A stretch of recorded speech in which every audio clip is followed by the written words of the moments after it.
আজকে আছে নিম বেগুন। নিম বেগুনটা অনেকদিন পরে খাওয়া হচ্ছে, বেশ কচি কচি নিম পাতা সেদিন বাজারে পেলাম, নিয়ে বললাম মা নিম পাতা না নিম বেগুন খাবো। ঠিক আছে, আজকে সেদিন নিম বেগুন হয়েছে। আমার নাতনির আবার পালং শাক খাবার খুব ইচ্ছে হয়েছে, ও প্রায় বলে। আজ সেদিন পেলাম পালং শাক, তো নিয়ে নিলাম। পালং শাকটা শুধু রসুন আর লঙ্কা দিয়ে ভাজি করেছি। আর আমাদের আছে মেয়ের আছে কিনোয়া, ওতে বিনস আর কুমড়ো দিয়ে সিদ্ধ করেছি। আর আছে আমাদের লাউ ডাল, আমার নাতনির লাউ ডালটা খুব পছন্দ। সেদিন আমার বান্ধবী লাউ ডাল খাইয়েছিল, ওর খুব ভালো লেগেছে। তার রোজই বলছে লাউ ডাল খাবো, আজকে আমি লাউ ডাল করে দিলাম।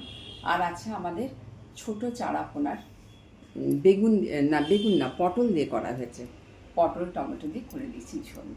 আর আছে শশা, কাঁচা লঙ্কা, লেবু। আমাদের রিল তোমাদের ভালো লাগলে তোমরা প্রচুর শেয়ার করো, কমেন্ট করো, ফলো করো। আর একটা কথা, আমাদের এক্সিবিশন হবে পুজোর আগে হবে 16 এক্সিবিশন, কিন্তু সেটা কোথায় হবে, কখন হবে যদি জানতে চাও, প্রতিদিন আমাদের এই মধ্যাহ্নভোজন এবং প্রাতরাশে চোখ রাখতে হবে। ধন্যবাদ।